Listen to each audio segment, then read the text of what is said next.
پناہ مانگتا ہوں میں اللہ کی شیطان مردود سے۔ شروع نام سے اللہ کے جو بڑا مہربان نہایت رحم کرنے والا ہے۔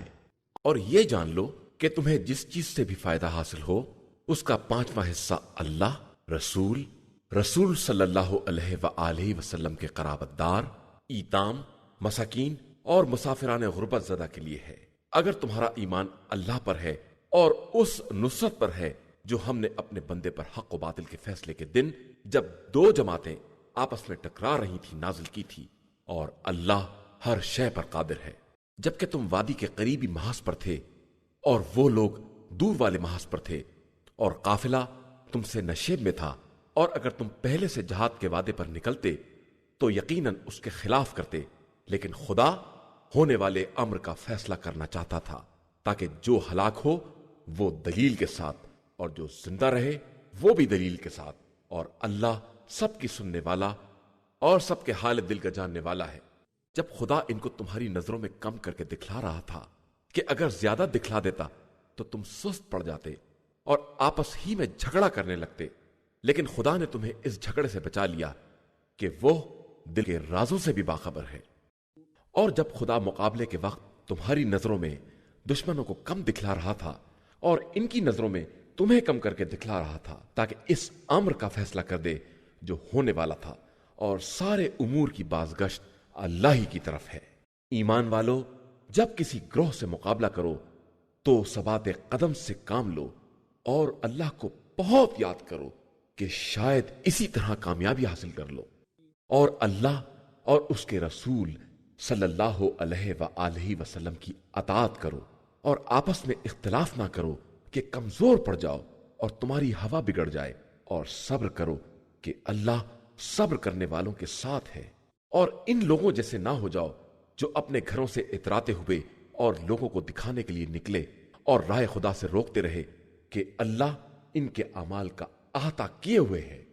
اور اس وقت کو یاد کرو جب شیطان نے ان کے لیے ان کے اعمال کو آراستہ کر دیا اور کہا کہ آج کوئی تم پر غالب آنے والا نہیں ہے اور میں تمہارا مددگار ہوں۔ اس کے بعد جب دونوں گروہ آمنے سامنے آئے تو الٹے پاؤں بھاگ نکلا اور کہا کہ میں تم لوگوں سے بری ہوں، میں وہ دیکھ رہا ہوں جو تم نہیں دیکھ رہے ہو،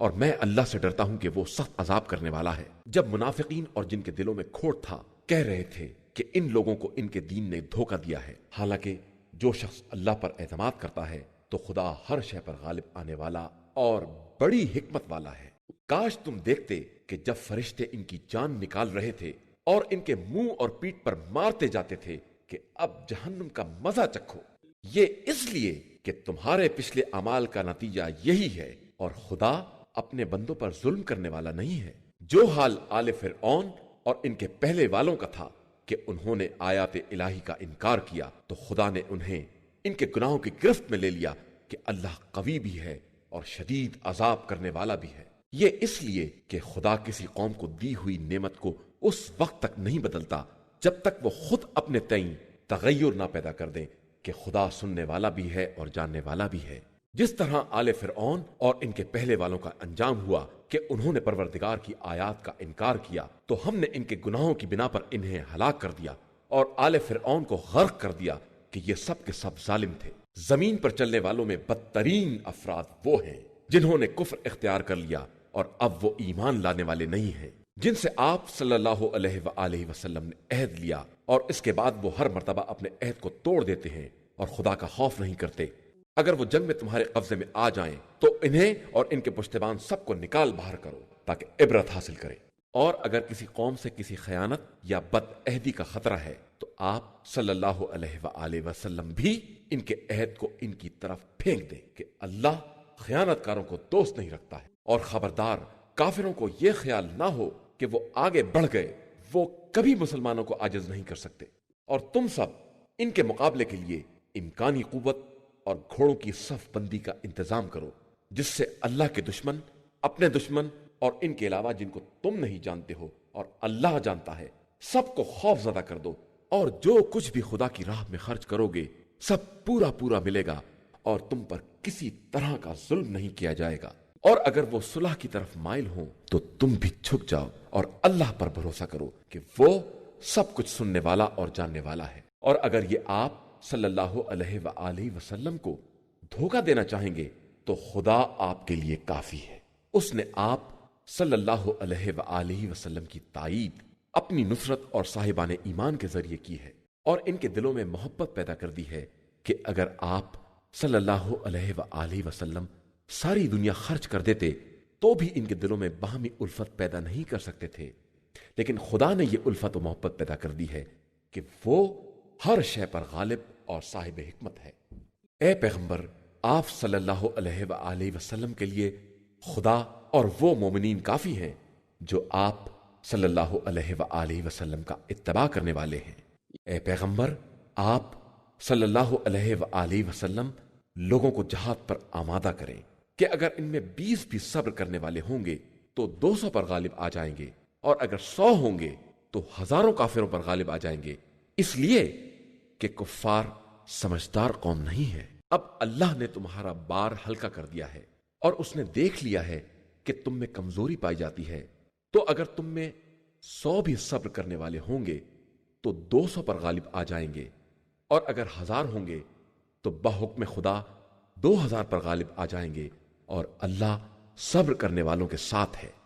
کسی نبی کو یہ حق نہیں ہے کہ وہ قیدی بنا کر رکھے جب تک زمین میں جہاد کی سختیوں کا سامنا نہ کرے۔ تم لوگ تو صرف مال دنیا چاہتے ہو، جبکہ اللہ آخرت چاہتا ہے، اور وہی صاحب عزت و حکمت ہے۔ اگر خدا کی طرف سے پہلے فیصلہ نہ ہو چکا ہوتا تو تم لوگوں نے جو فدیہ لے لیا تھا اس پر عذاب عظیم نازل ہو جاتا۔ بس اب جو مال غنیمت حاصل کر لیا ہے اسے کھاؤ کہ وہ حلال اور پاکیزہ ہے، اور تقوی الہی اختیار کرو کہ اللہ بہت بخشنے والا اور مہربان ہے۔ اے پیغمبر صلی اللہ علیہ وآلہ وسلم، اپنے ہاتھ کے قیدیوں سے کہہ دیجئے کہ اگر خدا تمہارے دلوں میں نیکی دیکھے گا تو جو مال تم سے لے لیا گیا ہے اس سے بہتر نیکی تمہیں عطا کر دے گا، اور تمہیں معاف کر دے گا کہ وہ بڑا بخشنے والا اور مہربان ہے۔ اور اگر یہ آپ صلی اللہ علیہ وآلہ وسلم سے خیانت کرنا چاہتے ہیں تو اس سے پہلے خدا سے خیانت کر چکے ہیں، جس کے بعد خدا نے ان پر قابو عطا کر دیا کہ وہ سب کچھ جاننے والا اور صاحب حکمت ہے۔ بے شک جو لوگ ایمان لائے اور انہوں نے ہجرت کی اور راہ خدا میں اپنے جان و مال سے جہاد کیا، اور جنہوں نے پناہ دی اور مدد کی، یہ سب آپس میں ایک دوسرے کے ولی ہیں۔ اور جن لوگوں نے ایمان اختیار کر کے ہجرت نہیں کی، ان کی ولایت سے آپ صلی اللہ علیہ وآلہ وسلم کا کوئی تعلق نہیں ہے جب تک ہجرت نہ کریں، اور اگر دین کے معاملے میں تم سے مدد مانگے تو تمہارا فرض ہے کہ مدد کرو، علاوہ اس قوم کے مقابلے کے جس سے تمہارا معاہدہ ہو چکا ہے کہ اللہ تمہارے اعمال کو خوب دیکھنے والا ہے۔ جو لوگ کفر والے ہیں وہ آپس میں ایک دوسرے کے مددگار ہیں، اور اگر تم ایمان والوں کی مدد نہ کرو گے تو زمین میں فتنہ اور عظیم فساد برپا ہو جائے گا۔ اور جن لوگوں نے ایمان اختیار کیا اور ہجرت کی اور راہ خدا میں جہاد کیا اور پناہ دی اور نصرت کی، وہی در حقیقت واقعی مومن ہیں، انہی کے لیے مغفرت اور باعزت رزق ہے۔ اور جو لوگ بعد میں ایمان لائے اور ہجرت کی اور آپ صلی اللہ علیہ وآلہ وسلم کے ساتھ جہاد کیا، وہ بھی تم ہی میں سے ہیں۔ اور قرابت دار کتاب خدا میں سب آپس میں ایک دوسرے سے اولیت اور قربت رکھتے ہیں، بے شک اللہ ہر شے کا بہترین جاننے والا ہے۔ مسلمانوں، جن مشرکین سے تم نے عہد و پیمان کیا تھا، اب ان سے خدا اور رسول کی طرف سے مکمل بیزاری کا اعلان ہے، لہذا کافروں 4 مہینے تک آزادی سے زمین میں سیر کرو، اور یاد رکھو کہ خدا سے بچ کر نہیں جا سکتے، اور خدا کافروں کو ذلیل کرنے والا ہے۔ اور اللہ اور رسول کی طرف سے حج اکبر کے دن انسانوں کے لیے اعلان عام ہے کہ اللہ اور اس کے رسول دونوں مشرکین سے بیزار ہیں، لہذا اگر تم توبہ کر لوگے تو تمہارے حق میں بہتر ہے، اور اگر انحراف کیا تو یاد رکھنا کہ تم اللہ کو عاجز نہیں کر سکتے ہو۔ اور پیغمبر آپ صلی اللہ علیہ وآلہ وسلم کافروں کو دردناک عذاب کی بشارت دے دیجئے، علاوہ ان افراد کے جن سے تم مسلمانوں نے معاہدہ کر رکھا ہے اور انہوں نے کوئی کوتاہی نہیں کی ہے اور تمہارے خلاف ایک دوسرے کی مدد نہیں کی ہے، تو 4 مہینے کے بجائے جو مدت طے کی ہے اس وقت تک عہد کو پورا کرو کہ خدا تقوی اختیار کرنے والوں کو دوست رکھتا ہے۔ پھر جب یہ محترم مہینے گزر جائیں تو کفار کو جہاں پاؤ قتل کر دو اور گرفت میں لے لو اور قید کر دو، اور ہر راستے اور گزرگاہ پر ان کے لیے بیٹھ جاؤ اور راستہ تنگ کر دو۔ پھر اگر توبہ کر لیں اور نماز قائم کریں اور زکوٰۃ ادا کریں تو ان کا راستہ چھوڑ دو کہ خدا بڑا بخشنے والا اور مہربان ہے۔ اور اگر مشرکین میں کوئی تم سے پناہ مانگے تو اسے پناہ دے دو تاکہ وہ کتاب خدا سنے، اس کے بعد اسے آزاد کر کے جہاں اس کی پناہ گاہ ہو وہاں تک پہنچا دو۔ اور یہ مراد اس لیے ہے کہ یہ جاہل قوم حقائق سے آشنا نہیں ہے۔ اللہ اور رسول صلی اللہ علیہ وآلہ وسلم کے نزدیک عہد شکن مشرکین کا کوئی عہد و پیمان کس طرح قائم رہ سکتا ہے؟ ہاں، اگر تم لوگوں نے کسی سے مسجد الحرام کے نزدیک عہد کر لیا ہے تو جب تک وہ لوگ اپنے عہد پر قائم رہیں تم بھی قائم رہو کہ اللہ متقی اور پرہیزگار افراد کو دوست رکھتا ہے۔ ان کے ساتھ کس طرح رعایت کی جائے جبکہ یہ تم پر غالب آ جائیں تو نہ کسی ہمسائیگی اور قرابت کی نگرانی کریں گے اور نہ کوئی عہد و پیمان دیکھیں گے۔ یہ تو صرف زبانی تم کو خوش کر رہے ہیں، ورنہ ان کا دل قطعی منکر ہے اور ان کی اکثریت فاسق اور بد عہد ہے۔ انہوں نے آیات الہی کے بدلے بہت تھوڑی منفعت کو لے لیا ہے اور اب راہ خدا سے روک رہے ہیں۔ یہ بہت برا کام کر رہے ہیں۔ یہ کسی مومن کے بارے میں کسی قرابت یا قول و اقرار کی پرواہ نہیں کرتے ہیں۔ یہ صرف زیادتی کرنے والے لوگ ہیں۔ پھر بھی اگر یہ توبہ کر لیں اور نماز قائم کریں اور زکوٰۃ ادا کریں تو دین میں تمہارے بھائی ہیں، اور ہم صاحبان علم کے لیے اپنی آیات کو تفصیل کے ساتھ بیان کرتے رہتے ہیں۔ اور اگر یہ عہد کے بعد بھی اپنی قسموں کو توڑ دیں اور دین میں تانا زنی کریں تو کفر کے سربراہوں سے کھل کر جہاد کرو کہ ان کی قسموں کا کوئی اعتبار نہیں ہے، شاید یہ اسی طرح اپنی حرکتوں سے باز آ جائیں۔ کیا تم اس قوم سے جہاد نہ کرو گے جس نے اپنے عہد و پیمان کو توڑ دیا ہے اور رسول صلی اللہ علیہ وآلہ وسلم کو وطن سے نکال دینے کا ارادہ بھی کر لیا ہے اور تمہارے مقابلے میں مظالم کی پہل بھی کی ہے؟ کیا تم ان سے ڈرتے ہو؟ تو خدا زیادہ حقدار ہے کہ اس کا خوف پیدا کرو اگر تم صاحب ایمان ہو۔ ان سے جنگ کرو، اللہ انہیں تمہارے ہاتھوں سے سزا دے گا اور رسوا کرے گا اور تمہیں ان پر فتح عطا کرے گا، اور صاحبان ایمان قوم کے دلوں کو ٹھنڈا کر دے گا اور ان کے دلوں کا غصہ دور کر دے گا، اور اللہ جس کی توبہ کو چاہتا ہے قبول کر لیتا ہے کہ وہ صاحب علم بھی ہے اور صاحب حکمت بھی ہے۔ کیا تمہارا خیال یہ ہے کہ تم کو اسی طرح چھوڑ دیا جائے گا جبکہ اللہ نے ابھی یہ بھی نہیں دیکھا ہے کہ تم میں جہاد کرنے والے کون لوگ ہیں جنہوں نے خدا، رسول اور صاحبان ایمان کو چھوڑ کر کسی کو دوست نہیں بنایا ہے، اور اللہ تمہارے اعمال سے خوب باخبر ہے۔ یہ کام مشرکین کا نہیں ہے کہ وہ مساجد خدا کو آباد کریں جبکہ وہ خود اپنے نفس کے کفر کے گواہ ہیں۔ ان کے اعمال برباد ہیں اور وہ جہنم میں ہمیشہ رہنے والے ہیں۔ اللہ کی مسجدوں کو صرف وہ لوگ آباد کرتے ہیں جن کا ایمان اللہ اور روز آخرت پر ہے، اور جنہوں نے نماز قائم کی ہے، زکوٰۃ ادا کی ہے اور سوائے خدا کے کسی سے نہیں ڈرے۔ یہی وہ لوگ ہیں جو عنقریب ہدایت یافتہ لوگوں میں شمار کیے جائیں گے۔ کیا تم نے حاجیوں کے پانی پلانے اور مسجد الحرام کی آبادی کو اس کا جیسا سمجھ لیا ہے؟ جو اللہ اور آخرت پر ایمان رکھتا ہے اور راہ خدا میں جہاد کرتا ہے، ہرگز یہ دونوں اللہ کے نزدیک برابر نہیں ہو سکتے، اور اللہ ظالم قوم کی ہدایت نہیں کرتا ہے۔ بے شک جو لوگ ایمان لے آئے اور انہوں نے ہجرت کی اور راہ خدا میں جان اور مال سے جہاد کیا،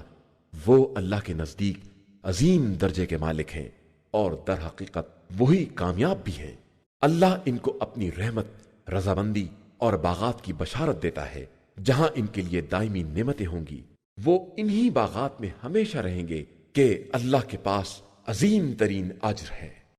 ایمان والو، خبردار،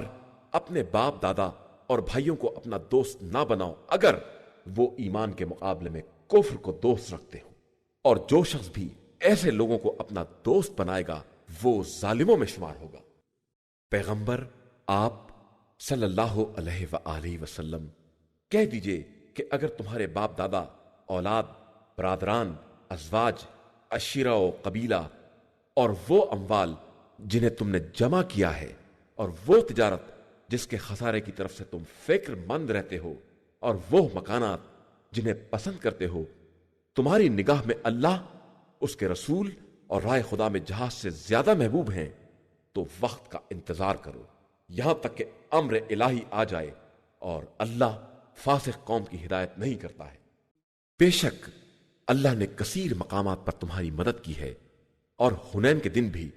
جب تمہیں اپنی کثرت پر ناز تھا، لیکن اس نے تمہیں کوئی فائدہ نہیں پہنچایا، اور تمہارے لیے زمین اپنی وسعتوں سمیت تنگ ہو گئی، اور اس کے بعد تم پیٹ پھیر کر بھاگ نکلے۔ پھر اس کے بعد خدا نے اپنے رسول صلی اللہ علیہ وآلہ وسلم اور صاحبان ایمان پر سکون نازل کیا اور وہ لشکر بھیجے جنہیں تم نے نہیں دیکھا، اور کفر اختیار کرنے والوں پر عذاب نازل کیا۔ یہی کافرین کی جزا اور ان کا انجام ہے۔ اس کے بعد خدا جس کی چاہے گا توبہ قبول کر لے گا، وہ بڑا بخشنے والا مہربان ہے۔ ایمان والو، مشرکین صرف نجاست ہیں، لہذا خبردار اس سال کے بعد مسجد الحرام میں داخل نہ ہونے پائیں، اور اگر تمہیں غربت کا خوف ہے تو ان قریب خدا چاہے گا تو اپنے فضل و کرم سے تمہیں غنی بنا دے گا کہ وہ صاحب علم بھی ہے اور صاحب حکمت بھی ہے۔ ان لوگوں سے جہاد کرو جو خدا اور روز آخرت پر ایمان نہیں رکھتے، اور جس چیز کو خدا اور رسول صلی اللہ علیہ وآلہ وسلم نے حرام قرار دیا ہے اسے حرام نہیں سمجھتے، اور اہل کتاب ہوتے ہوئے بھی دین حق کا التزام نہیں کرتے، یہاں تک کہ اپنے ہاتھوں سے ذلت کے ساتھ تمہارے سامنے جزیہ پیش کرنے پر آمادہ ہو جائے۔ اور یہودیوں کا کہنا ہے کہ عزیر اللہ کے بیٹے ہیں، اور نصارہ کہتے ہیں کہ مسیح اللہ کے بیٹے ہیں۔ یہ سب ان کی زبانی باتیں ہیں، ان باتوں میں یہ بالکل ان کے مثل ہیں جو ان کے پہلے کفار کہا کرتے تھے۔ اللہ ان سب کو قتل کرے، یہ کہاں بہہ کے چلے جا رہے ہیں۔ ان لوگوں نے اپنے عالموں اور راہبوں اور مسیح بن مریم کو خدا کو چھوڑ کر اپنا رب بنا لیا ہے، حالانکہ انہیں صرف خدا یکتا کی عبادت کا حکم دیا گیا تھا، جس کے علاوہ کوئی خدا نہیں ہے۔ وہ واحد و بے نیاز ہے اور ان کے مشرکانہ خیالات سے پاک و پاکیزہ ہے۔ یہ لوگ چاہتے ہیں کہ نور خدا کو اپنے منہ سے پھونک مار کر بجھا دے، حالانکہ خدا اس کے علاوہ کچھ ماننے کو تیار نہیں ہے کہ وہ اپنے نور کو تمام کر دے، چاہے کافروں کو یہ کتنا ہی برا کیوں نہ لگے۔ وہ خدا وہ ہے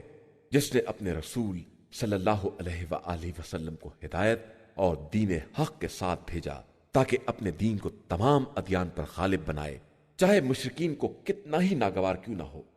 ایمان والو، نصارہ کے بہت سے علماء اور راہب لوگوں کے اموال کو ناجائز طریقے سے کھا جاتے ہیں اور لوگوں کو راہ خدا سے روکتے ہیں، اور جو لوگ سونے چاندی کا ذخیرہ کرتے ہیں اور اسے راہ خدا میں خرچ نہیں کرتے، پیغمبر آپ صلی اللہ علیہ وآلہ وسلم انہیں دردناک عذاب کی بشارت دے دیں، جس دن وہ سونا چاندی آتش جہنم میں تپایا جائے گا، اور اس سے ان کی پیشانیوں اور ان کے پہلوؤں اور ان کی پشت کو داغا جائے گا کہ یہی وہ ذخیرہ ہے جو تم نے اپنے لیے جمع کیا تھا، اب اپنے خزانوں اور ذخیروں کا مزہ چکھو۔ بے شک مہینوں کی تعداد اللہ کے نزدیک کتاب خدا میں اس دن سے 12 ہے جس دن اس نے آسمانوں اور زمین کو پیدا کیا ہے۔ ان میں سے 4 مہینے محترم ہیں اور یہی سیدھا اور مستحکم دین ہے، لہذا خبردار ان مہینوں میں اپنے اوپر ظلم نہ کرنا اور تمام مشرکین سے اسی طرح جہاد کرنا جس طرح وہ تم سے جنگ کرتے ہیں، اور یہ یاد رکھنا کہ خدا صرف متقی اور پرہیزگار لوگوں کے ساتھ ہے۔ محترم مہینوں میں تقدیم و تاخیر کفر میں ایک قسم کی زیادتی ہے جس کے ذریعے کفار کو گمراہ کیا جاتا ہے کہ وہ ایک سال اسے حلال بنا لیتے ہیں اور دوسرے سال حرام کر دیتے ہیں تاکہ اتنی تعداد برابر ہو جائے جتنی خدا نے حرام کی ہے، اور حرام خدا حلال بھی ہو جائے۔ ان کے بدترین اعمال کو ان کی نگاہ میں آراستہ کر دیا گیا ہے، اور اللہ کافر قوم کی ہدایت نہیں کرتا ہے۔ ایمان والو، تمہیں کیا ہو گیا ہے کہ جب تم سے کہا گیا کہ راہ خدا میں جہاد کے لیے نکلو تو تم زمین سے چپک کر رہ گئے؟ کیا تم آخرت کے بدلے زندگانی دنیا سے راضی ہو گئے ہو؟ تو یاد رکھو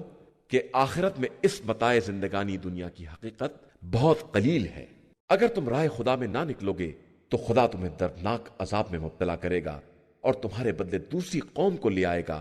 اور تم اسے کوئی نقصان نہیں پہنچا سکتے ہو کہ وہ ہر شے پر قدرت رکھنے والا ہے۔ اگر تم پیغمبر صلی اللہ علیہ وآلہ وسلم کی مدد نہ کرو گے تو ان کی مدد خدا نے کی ہے، اس وقت جب کفار نے انہیں وطن سے باہر نکال دیا اور وہ ایک شخص کے ساتھ نکلے اور دونوں غار میں تھے، تو وہ اپنے ساتھی سے کہہ رہے تھے کہ رنج نہ کرو،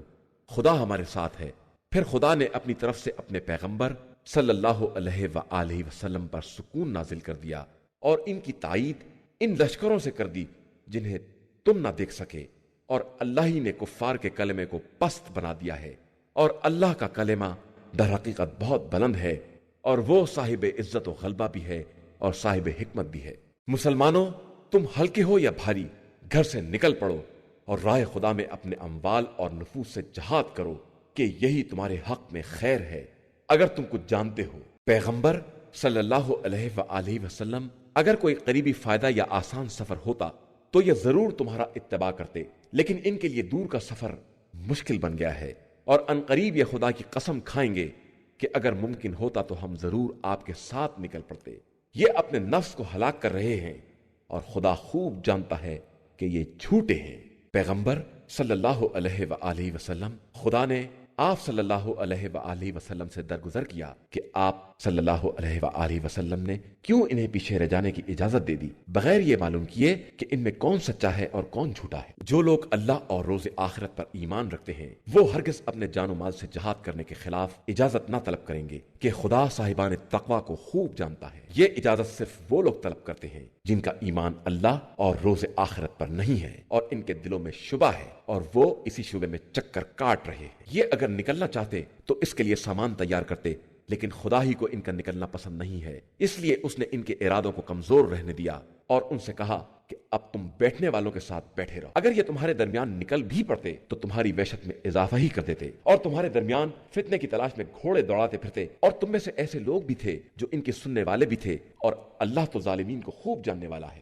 بے شک انہوں نے اس سے پہلے بھی فتنے کی کوشش کی تھی اور تمہارے امور کو الٹ پلٹ دینا چاہا تھا، یہاں تک کہ حق آ گیا اور امر خدا واضح ہو گیا، اگرچہ یہ لوگ اسے ناپسند کر رہے تھے۔ ان میں وہ لوگ بھی ہیں جو کہتے ہیں کہ ہم کو اجازت دے دیجئے اور فتنے میں نہ ڈالیے، تو آگاہ ہو جاؤ کہ یہ واقعاً فتنے میں گر چکے ہیں، اور جہنم تو کافرین کو ہر طرف سے احاطہ کیے ہوئے ہے۔ ان کا حال یہ ہے کہ آپ صلی اللہ علیہ وآلہ وسلم تک نیکی آتی ہے تو انہیں بری لگتی ہے، اور کوئی مصیبت آ جاتی ہے تو کہتے ہیں کہ ہم نے اپنا کام پہلے ہی ٹھیک کر لیا تھا، اور خوش و خرم واپس چلے جاتے ہیں۔ آپ صلی اللہ علیہ وآلہ وسلم کہہ دیجئے کہ ہم تک وہی حالات آتے ہیں جو خدا نے ہمارے حق میں لکھ دیے ہیں، وہی ہمارا مولا ہے، اور صاحبان ایمان اسی پر توکل اور اعتماد رکھتے ہیں۔ آپ صلی اللہ علیہ وآلہ وسلم کہہ دیجئے کہ تم ہمارے بارے میں جس بات کا انتظار کر رہے ہو وہ دو میں سے ایک نیکی ہے، اور ہم تمہارے بارے میں اس بات کا انتظار کر رہے ہیں کہ خدا اپنی طرف سے یا ہمارے ہاتھوں سے تمہیں عذاب میں مبتلا کر دے، لہٰذا اب عذاب کا انتظار کرو، ہم بھی تمہارے ساتھ انتظار کر رہے ہیں۔ کہہ دیجئے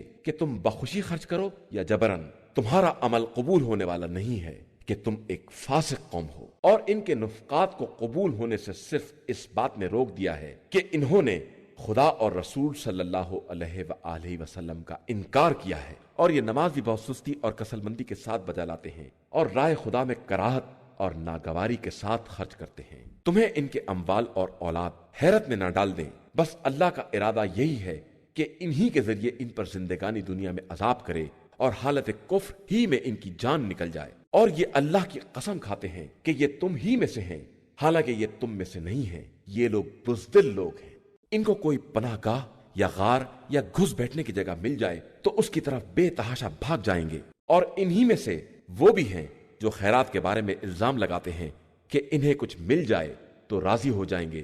اور نہ دیا جائے تو ناراض ہو جائیں گے، حالانکہ اے کاش یہ خدا اور رسول کے دیے ہوئے پر راضی ہو جاتے اور یہ کہتے کہ ہمارے لیے اللہ ہی کافی ہے، ان قریب وہ اور اس کا رسول اپنے فضل و احسان سے عطا کر دیں گے، اور ہم تو صرف اللہ کی طرف رغبت رکھنے والے ہیں۔ صدقات و خیرات بس فقراء، مساکین اور ان کے کام کرنے والے، اور جن کی تالیف قلب کی جاتی ہے، اور غلاموں کی گردن کی آزادی میں، اور قرضداروں کے لیے، اور راہ خدا میں غربت زدہ مسافروں کے لیے ہیں۔ یہ اللہ کی طرف سے فریضہ ہے، اور اللہ خوب جاننے والا اور حکمت والا ہے۔ ان میں سے وہ بھی ہیں جو پیغمبر صلی اللہ علیہ وآلہ وسلم کو اذیت دیتے ہیں اور کہتے ہیں کہ وہ تو صرف کان ہیں۔ آپ صلی اللہ علیہ وآلہ وسلم کہہ دیجئے کہ تمہارے حق میں بہتری کے کان ہیں کہ خدا پر ایمان رکھتے ہیں اور مومنین کی تصدیق کرتے ہیں، اور صاحبان ایمان کے لیے رحمت ہے، اور جو لوگ رسول خدا کو اذیت دیتے ہیں ان کے واسطے دردناک عذاب ہے۔ یہ لوگ تم لوگوں کو راضی کرنے کے لیے خدا کی قسم کھاتے ہیں، حالانکہ خدا اور رسول اس بات کے زیادہ حقدار تھے کہ اگر یہ صاحبان ایمان تھے تو واقعاً انہیں اپنے اعمال و کردار سے راضی کرتے۔ کیا یہ نہیں جانتے ہیں کہ جو خدا اور رسول سے مخالفت کرے گا اس کے لیے آتش جہنم ہے، اور اسی میں ہمیشہ رہنا ہے، اور یہ بہت بڑی رسوائی ہے۔ منافقین کو یہ خوف بھی ہے کہ کہیں کوئی سورہ نازل ہو کر مسلمانوں کو ان کے دل کے حالات سے باخبر نہ کر دے، تو آپ صلی اللہ علیہ وآلہ وسلم کہہ دیجئے کہ تم اور مذاق اڑاؤ۔ اللہ بہرحال اس چیز کو منظر عام پر لے آئے گا جس کا تمہیں خطرہ ہے، اور اگر آپ صلی اللہ علیہ وآلہ وسلم ان سے باس پرس کریں گے تو کہیں گے کہ ہم تو صرف بات چیت اور دل لگی کر رہے تھے۔ تو آپ صلی اللہ علیہ وآلہ وسلم کہہ دیجئے، کیا اللہ اور اس کی آیات اور اس کے رسول کے بارے میں مذاق اڑا رہے تھے؟ تو اب معذرت نہ کرو، تم نے ایمان کے بعد کفر اختیار کیا ہے۔ ہم اگر تم میں کی ایک جماعت کو معاف بھی کر دیں گے تو دوسری جماعت پر ضرور عذاب کریں گے کہ یہ لوگ مجرم ہیں۔ منافق مرد اور منافق عورتیں آپس میں سب ایک دوسرے سے ہیں، سب برائیوں کا حکم دیتے ہیں اور نیکیوں سے روکتے ہیں، اور اپنے ہاتھوں کو راہ خدا میں خرچ کرنے سے روکے رہتے ہیں۔ انہوں نے اللہ کو بھلا دیا ہے تو اللہ نے انہیں بھی نظر انداز کر دیا ہے کہ منافقین ہی اصل میں فاسق ہیں، اور اللہ نے نیم منافق مردوں اور عورتوں سے اور تمام کافروں سے آتش جہنم کا وعدہ کیا ہے جس میں یہ ہمیشہ رہنے والے ہیں، وہی ان کے لیے کافی ہے اور ان کے لیے ہمیشہ رہنے والا عذاب ہے۔ تمہاری مثال تم سے پہلے والوں کی ہے جو تم سے زیادہ طاقتور تھے اور تم سے زیادہ مالدار اور صاحب اولاد بھی تھے۔ انہوں نے اپنے حصے سے خوب فائدہ اٹھایا اور تم نے بھی اسی طرح اپنے نصیب سے فائدہ اٹھایا جس طرح تم سے پہلے والوں نے اٹھایا تھا، اور اسی طرح لغویات میں داخل ہوئے جس طرح وہ لوگ داخل ہوئے تھے، حالانکہ وہی وہ لوگ ہیں جن کے اعمال دنیا اور آخرت میں برباد ہو گئے، اور وہی وہ لوگ ہیں جو حقیقتاً خسارہ والے ہیں۔ کیا ان لوگوں کے پاس ان سے پہلے والے افراد قوم نوح، عاد، سمود، قوم ابراہیم، اصحاب مدین اور الٹ دی جانے والی بستیوں کی خبر نہیں آئی جن کے پاس ان کے رسول واضح نشانیاں لے کر آئے اور انہوں نے انکار کر دیا؟ خدا کسی پر ظلم کرنے والا نہیں ہے، لوگ خود اپنے نفس پر ظلم کرتے ہیں۔ مومن مرد اور مومن عورتیں آپس میں سب ایک دوسرے کے ولی اور مددگار ہیں کہ یہ سب ایک دوسرے کو نیکیوں کا حکم دیتے ہیں اور برائیوں سے روکتے ہیں، نماز قائم کرتے ہیں، زکوٰۃ ادا کرتے ہیں، اللہ اور رسول صلی اللہ علیہ وآلہ وسلم کی اطاعت کرتے ہیں۔ یہی وہ لوگ ہیں جن پر عنقریب خدا رحمت نازل کرے گا کہ وہ ہر شے پر غالب اور صاحب حکمت ہے۔ اللہ نے مومن مرد اور مومن عورتوں سے ان باغات کا وعدہ کیا ہے جن کے نیچے نہریں جاری ہوں گی، یہ ان میں ہمیشہ رہنے والے ہیں۔ ان جنات عدن میں پاکیزہ مکانات ہیں، اور اللہ کی مرضی تو سب سے بڑی چیز ہے، اور یہی ایک عظیم کامیابی ہے۔ پیغمبر صلی اللہ علیہ وآلہ وسلم کفار اور منافقین سے جہاد کیجیے اور ان پر سختی کیجیے کہ ان کا انجام جہنم ہے جو بدترین ٹھکانہ ہے۔ یہ اپنی باتوں پر اللہ کی قسم کھاتے ہیں کہ ایسا نہیں کہا، حالانکہ انہوں نے کلمہ کفر کہا ہے اور اپنے اسلام کے بعد کافر ہو گئے ہیں، اور وہ ارادہ کیا تھا جو حاصل نہیں کر سکے، اور ان کا غصہ صرف اس بات پر ہے کہ اللہ اور رسول صلی اللہ علیہ وآلہ وسلم نے اپنے فضل و کرم سے مسلمانوں کو نواز دیا ہے۔ بہرحال یہ اب بھی توبہ کر لیں تو ان کے حق میں بہتر ہے، اور منہ پھیر لیں تو اللہ ان پر دنیا اور آخرت میں دردناک عذاب کرے گا، اور روئے زمین پر کوئی ان کا سرپرست اور مددگار نہ ہوگا۔ ان میں وہ بھی ہیں جنہوں نے خدا سے عہد کیا کہ اگر وہ اپنے فضل و کرم سے عطا کر دے گا تو اس کی راہ میں صدقہ دیں گے اور نیک بندوں میں شامل ہو جائیں گے۔ اس کے بعد جب خدا نے اپنے فضل سے عطا کر دیا تو بخل سے کام لیا اور کنارہ کش ہو کر پلٹ گئے، تو ان کے بخل نے ان کے دلوں میں نفاق راسخ کر دیا اس دن تک کے لیے جب یہ خدا سے ملاقات کریں گے، اس لیے کہ انہوں نے خدا سے کیے ہوئے وعدے کی مخالفت کی ہے اور جھوٹ بولے ہیں۔ کیا یہ نہیں جانتے کہ خدا ان کے راز دل اور ان کی سرگوشیوں کو بھی جانتا ہے، اور وہ سارے غیب کا جاننے والا ہے؟ جو لوگ صدقات میں فراخ دلی سے حصہ لینے والے مومنین اور ان غریبوں پر جن کے پاس ان کی محنت کے علاوہ کچھ نہیں ہے الزام لگاتے ہیں اور پھر ان کا مذاق اڑاتے ہیں، خدا ان کا بھی مذاق بنا دے گا اور اس کے پاس بڑا دردناک عذاب ہے۔ آپ صلی اللہ علیہ وآلہ وسلم ان کے لیے استغفار کریں یا نہ کریں، اگر 70 مرتبہ بھی استغفار کریں گے تو خدا انہیں بخشنے والا نہیں ہے، اس لیے کہ انہوں نے اللہ اور رسول صلی اللہ علیہ وآلہ وسلم کا انکار کیا ہے، اور خدا فاسق قوم کو ہدایت نہیں دیتا ہے۔ جو لوگ جنگ تبوک میں نہیں گئے وہ رسول اللہ صلی اللہ علیہ وآلہ وسلم کے پیچھے بیٹھے رہ جانے پر خوش ہیں، اور انہیں اپنے جان و مال سے راہ خدا میں جہاد ناگوار معلوم ہوتا ہے، اور یہ کہتے ہیں کہ تم لوگ گرمی میں نہ نکلو۔ تو پیغمبر آپ صلی اللہ علیہ وآلہ وسلم کہہ دیجئے کہ آتش جہنم اس سے زیادہ گرم ہے، اگر یہ لوگ کچھ سمجھنے والے ہیں۔ اب یہ لوگ ہنسیں کم اور روئیں زیادہ کہ یہی ان کے کیے کی جزا ہے۔ اس کے بعد اگر خدا آپ صلی اللہ علیہ وآلہ وسلم کو ان کے کسی گروہ تک میدان سے واپس لائے اور یہ دوبارہ خروج کی اجازت طلب کریں تو آپ صلی اللہ علیہ وآلہ وسلم کہہ دیجئے کہ تم لوگ کبھی میرے ساتھ نہیں نکل سکتے اور کسی دشمن سے جہاد نہیں کر سکتے، تم نے پہلے ہی بیٹھے رہنا پسند کیا تھا تو اب بھی پیچھے رہ جانے والوں کے ساتھ بیٹھے رہو، اور خبردار ان میں سے کوئی مر بھی جائے تو اس کی نماز جنازہ نہ پڑھیے گا اور اس کی قبر پر کھڑے بھی نہ ہوئیے گا کہ ان لوگوں نے خدا اور رسول کا انکار کیا ہے اور وہ حالت فسق میں دنیا سے گزر گئے ہیں، اور ان کے اموال و اولاد آپ صلی اللہ علیہ وآلہ وسلم کو بھلے نہ معلوم ہو، خدا ان کے ذریعے ان پر دنیا میں عذاب کرنا چاہتا ہے اور چاہتا ہے کہ کفر کی حالت میں ان کا دم نکل جائے۔ اور جب کوئی سورہ نازل ہوتا ہے کہ اللہ پر ایمان لے آؤ اور رسول کے ساتھ جہاد کرو تو انہی کے صاحبان حیثیت آپ سے اجازت طلب کرنے لگتے ہیں اور کہتے ہیں کہ ہمیں انہی میں بیٹھنے والوں کے ساتھ چھوڑ دیجئے۔ یہ اس بات پر راضی ہیں کہ پیچھے رہ جانے والوں کے ساتھ رہ جائیں، ان کے دلوں پر مہر لگ گئی ہے، اب یہ کچھ سمجھنے والے ہی نہیں ہیں۔ لیکن رسول صلی اللہ علیہ وآلہ وسلم اور ان کے ساتھ ایمان لانے والوں نے راہ خدا میں اپنے جان و مال سے جہاد کیا ہے اور انہی کے لیے نیکیاں ہیں اور وہی فلاح یافتہ اور کامیاب ہیں۔ اللہ نے ان کے لیے وہ باغات مہیا کیے ہیں جن کے نیچے نہریں جاری ہیں اور وہ انہی میں ہمیشہ رہنے والے ہیں، اور یہی بہت بڑی کامیابی ہے۔ اور آپ صلی اللہ علیہ وآلہ وسلم کے پاس دیہاتی معذرت کرنے والے بھی آ گئے کہ انہیں بھی گھر بیٹھنے کی اجازت دے دی جائے، اور وہ بھی بیٹھ رہے جنہوں نے خدا اور رسول سے غلط بیانی کی تھی، تو عنقریب ان میں کے کافروں پر بھی دردناک عذاب نازل ہوگا۔ جو لوگ کمزور ہیں یا بیمار ہیں یا ان کے پاس راہ خدا میں خرچ کرنے کے لیے کچھ نہیں ہے، ان کے بیٹھے رہنے میں کوئی حرج نہیں ہے، بشرطے کہ خدا اور رسول کے حق میں اخلاص رکھتے ہوں کہ نیک کردار لوگوں پر کوئی الزام نہیں ہوتا، اور اللہ بہت بخشنے والا مہربان ہے۔ اور ان پر بھی کوئی الزام نہیں ہے جو آپ صلی اللہ علیہ وآلہ وسلم کے پاس آئے کہ انہیں بھی سواری پر لے لیجئے، اور آپ صلی اللہ علیہ وآلہ وسلم ہی نے کہہ دیا کہ ہمارے پاس سواری کا انتظام نہیں ہے، اور وہ آپ صلی اللہ علیہ وآلہ وسلم کے پاس سے اس عالم میں پلٹے کہ ان کی آنکھوں سے آنسو جاری تھے اور انہیں اس بات کا رنج تھا کہ ان کے پاس راہ خدا میں خرچ کرنے کے لیے کچھ نہیں ہے۔ الزام ان لوگوں پر ہے جو غنی اور مالدار ہو کر بھی اجازت طلب کرتے ہیں اور چاہتے ہیں کہ پسماندہ لوگوں میں شامل ہو جائیں، اور خدا نے ان کے دلوں پر مہر لگا دی ہے اور اب کچھ جاننے والے نہیں ہیں۔